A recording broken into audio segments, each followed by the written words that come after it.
Hi, this is Florida Natural Farming at Frog Valley Tropical Fruit Farm.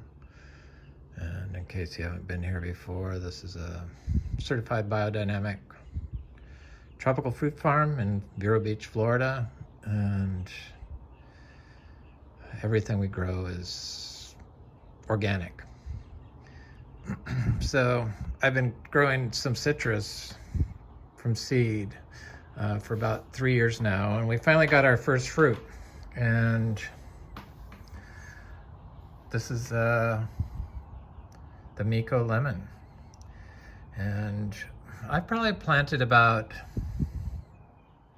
300 seedlings from the mother tree of this. And this particular fruit is the most beautiful, and the smell is incredible, and it's got a really thick rind, and it's very juicy, and I've never tasted the fruit yet, or the juice, because we use a lot of lemon juice in our cooking.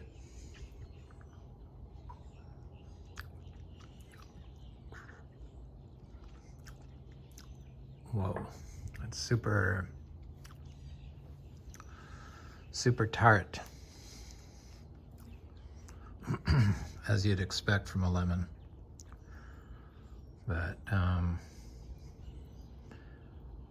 this particular tree is the only one out of all the lemon trees, of the 300 we planted or so. You know, not 300 made it, but it's the only one that's blooming right now. And it has a fruit from a flower that came in July, so that fruit's not even ripe yet. So I'm gonna go check that tree. And I also noticed that some of our Garcinias, or one of them at least, started flowering, so I thought I'd go look at that. It's a Garcinia gardneriana, and I'm obsessed with tropical houseplants, aroids, like anthuriums and philodendrons. And so I kind of like transferred over from planting trees. I'm still planting trees, but now I'm planting the understory of the trees. So now that I have all the plants, the trees, a lot of them there. So I've recently discovered these philodendrons, these rare houseplants, and they grow outside here, and they're kind of expensive. But I like to plant plants that are waxy because they tend to have a fungal symbiotic relationship, mycorrhizae, with soil-borne fungi, or some fungi found in the soil that is plant beneficial. So they can, the fungi that grows symbiotically inside these waxy plants, like the aroids, have been shown to have, what is it, griseofluvan is a fungi they've found that is in aroids that prevents plant fungal pathogens. So when you look up these houseplants, these aroids, all you get is disease, fungal disease, and they all grow in the same way.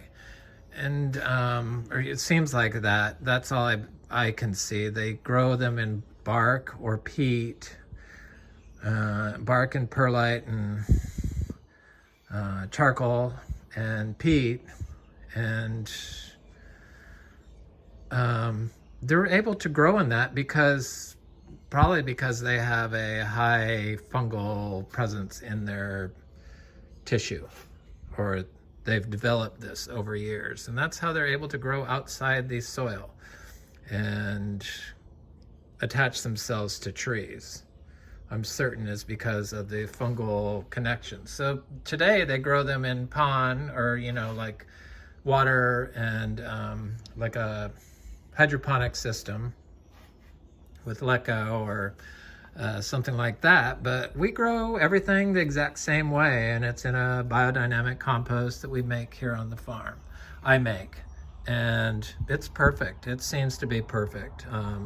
The plants are really thriving, and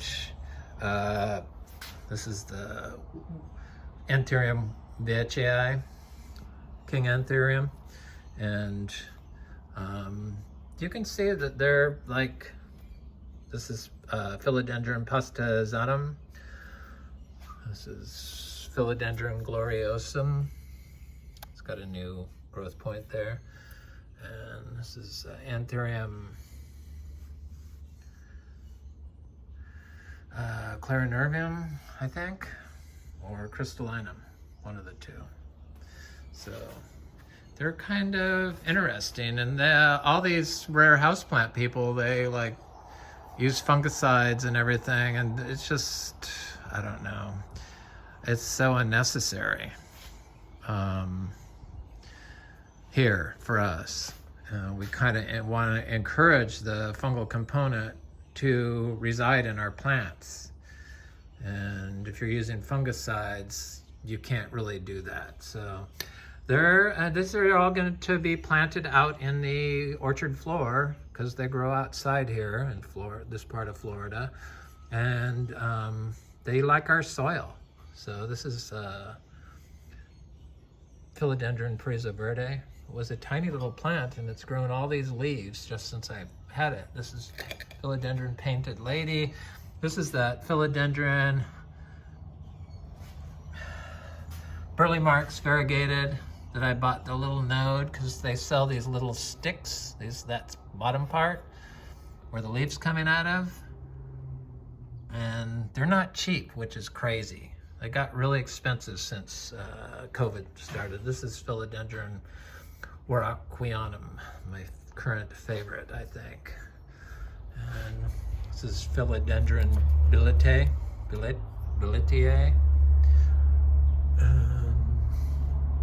Gigas, Philodendron gigas, and Philodendron melanochrysum.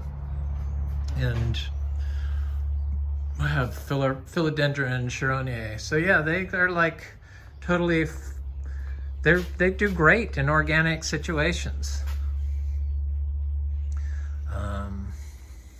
Chironae, small one.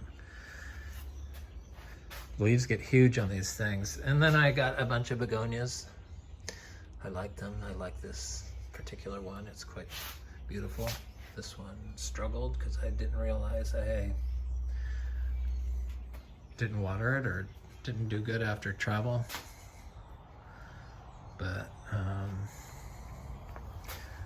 they all do great in the biodynamic compost. So I know they do great in a quality store-bought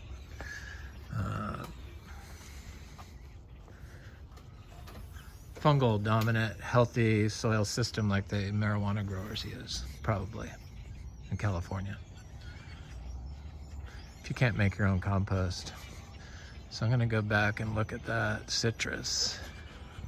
Let me just show you that the philodendrons I have growing outside before we go back there, because they're eventually going to be a huge part of this property.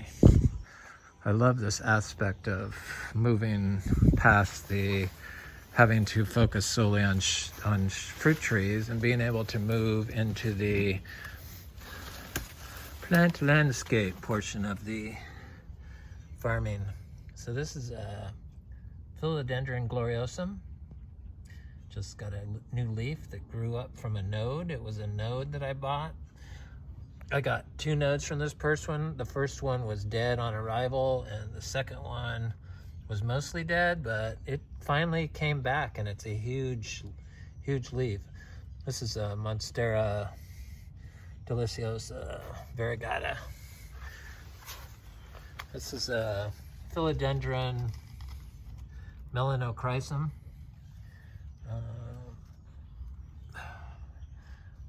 Philodendron Brazil and Philodendron histatum. But they do great out here. And I've been like getting calatheas and planting amongst everything. get bored when I just have to focus on the trees, on the fruit trees. But we are a tropical fruit farm. That's what we've produced here. The fruit is here. I just have to put on my tropical fruit selling cap and do it. I think I'm going to offer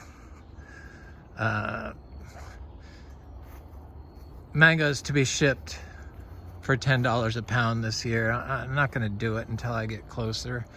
But well, as soon as but we're gonna have a lot of fruit. I mean, we have like 250 producing trees, so 350 altogether probably.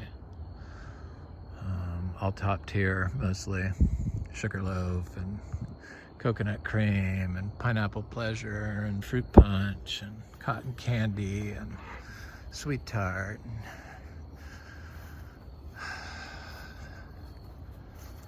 You name it, we got it. Orange sherbet. This Tamarillo, I mean, it's doing really good. This is gonna be fruiting this summer, guaranteed. It's like really big, and it was hit or miss. It started getting anthracnose, I noticed, so I dumped some. I sprayed all this area with lactobacillus sprayed, and then I dumped some manure and shavings and bedding soaked in urine next to it, and it seems to have snapped out of it. That's how you get rid of you deal with the nematode issue. Also, how I deal with it. This torch ginger is like putting out bud after bud after bud, and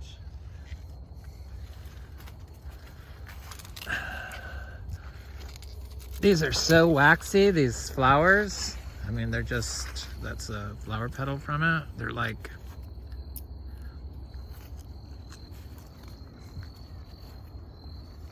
and they're edible.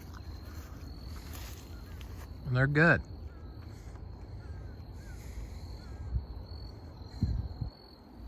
Very kind of like a lemony taste.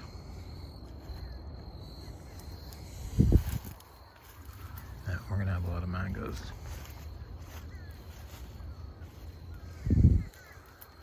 So I don't think this MB back there is flowering. That's the one that I had the hermaphrodite that had all the fruit last year.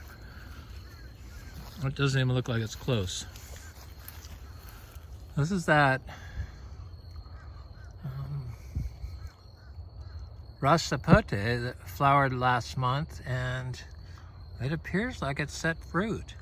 That one right there. That's the way it looks to me. They usually start fattening up if they're gonna take the flower. Come on, focus. But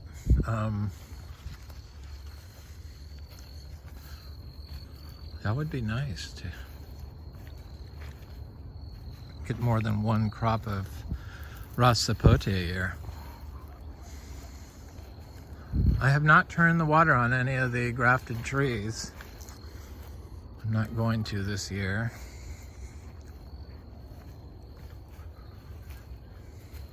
Of course, the mangoes have never been connected to the water.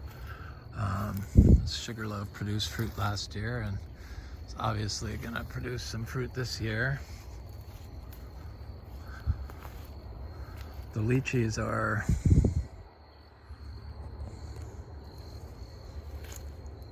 starting to flower. Where are you? There.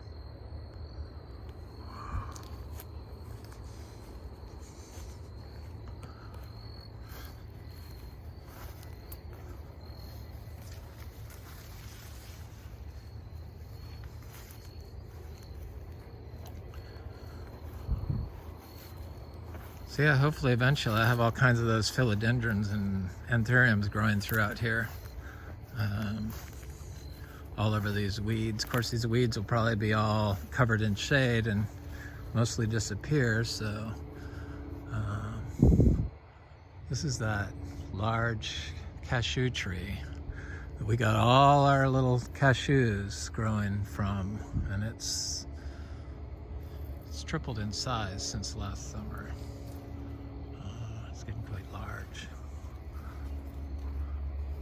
I see that being a major crop for us here once all these trees are producing, because it's not a matter of can we produce fruit, it's a matter of when we have so much fruit that I have it for sale. So like these citrus, eventually we will be selling the citrus. This is that tree that I just got the fruit off of.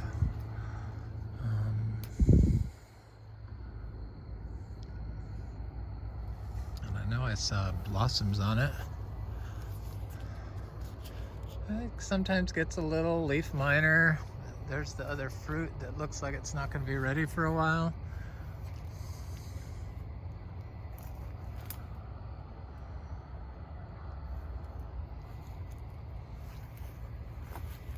Anyway, you know, these are just 3 years from seed.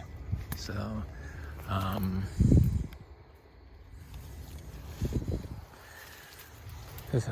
just happy they produced. They've never been watered. These lychees they're gonna produce some fruit.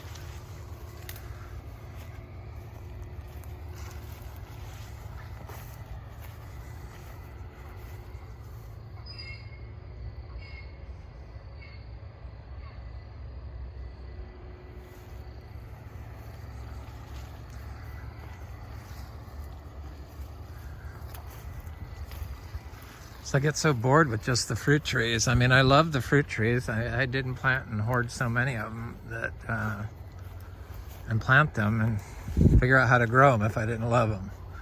But some of our vegetables that just have not done the best, but they're starting to. Dry farmed vegetables. Dry farm vegetables. Cilantro there. Kind of anemic. I'd starve. I could, like, I wouldn't have to go to the store. I could survive off the food we get here. Everyone here could. Everyone, 2 of us.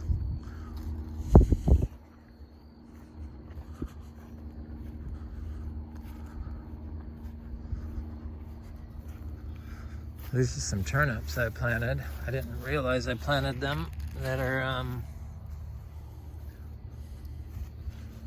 doing good. Been vegan and I feel great.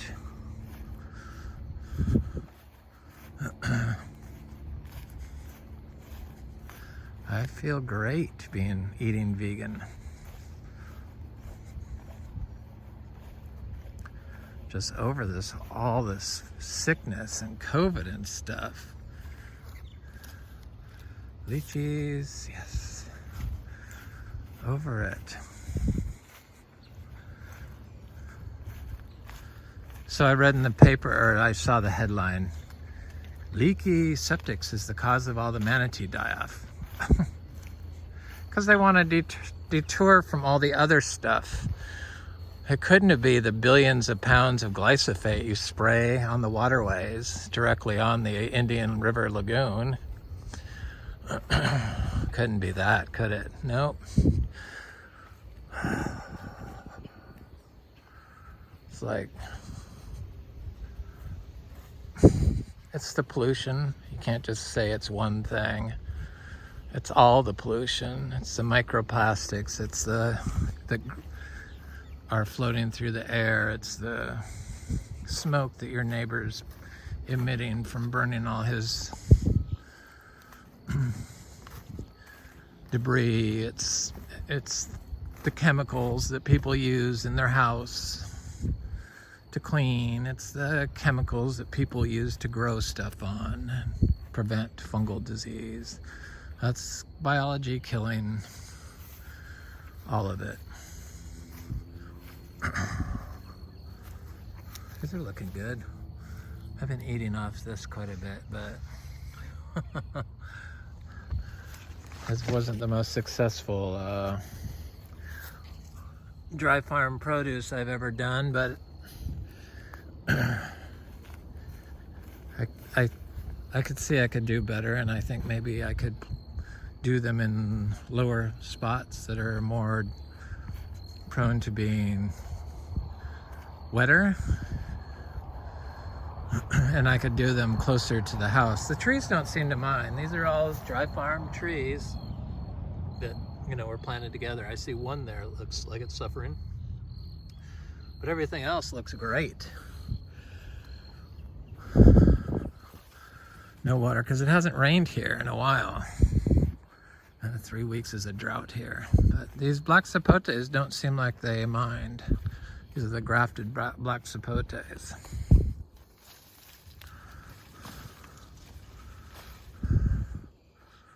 Okay, I wanted to look at that Garcinia. I know that the Garcinia, gardneriana, or the hombroniana, Anna is not blooming. It's right here, but oh, it looks like it's starting. Yes, it's just starting to flower. So let's see, January it starts to flower. Glad I saw that. So that means everything else must be amping up. So none of these large Garcinia trees have had any water. Last year I turned the water on in January. You know, we have an artesian drip on the large grafted trees, but I don't think it's necessary. In fact, I'm fairly certain it's not. Probably changes the pH because it's calcium carbonate infused, and it's a source of pollution possibly, so I need to not use it. Unfortunately, water is a source of pollution. I do not see this one flowering at all, and this is the one that has the red or pink flowers that I'm not sure what it is.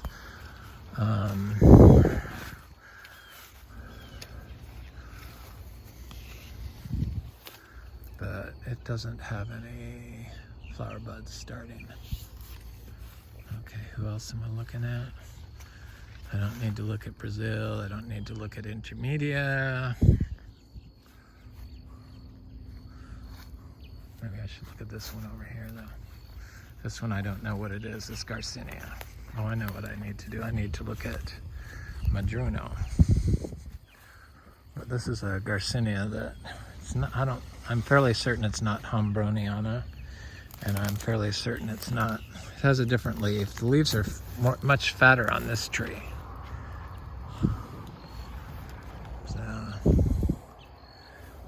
It doesn't seem like it's suffering. So these are such waxy leaves. I know that they have fungal relationships with, and they're like from South America, so Central and South America. Like the aroids, you know, the philodendrons and the anthuriums and the other stuff up in whatever they are. I haven't worked my way through them all, but I'm starting. Oh, I gotta look at that madruno.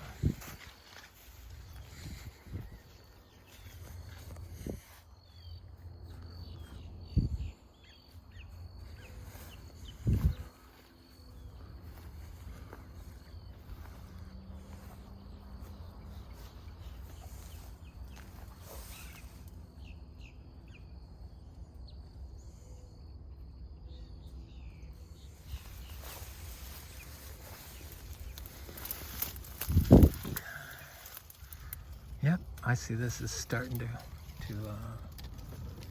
flower right there. So I guess they start up in January. And I see new leaves forming on it, so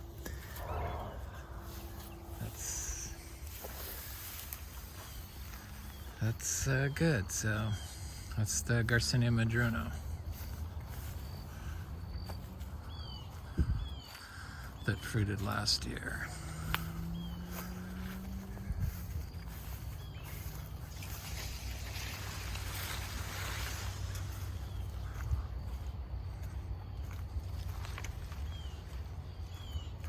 So the next one is Garcinia gardneriana.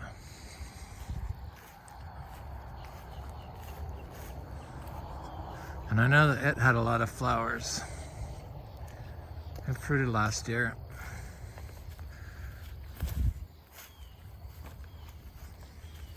It was a tiny little tree last year, like 5 feet, I think. Kind of looks like a cha-cha tree, somewhat, on the larger leaves. But, oh yeah, it's got lots of fruit on it, I see. Oh yeah, it's doing quite the show this year. Oh, it's got fruit set already. Yay! Yay! We love you. Anyway, that's it. This is Frog Valley Tropical Fruit Farm, and this is Florida Natural Farming. Have a good day.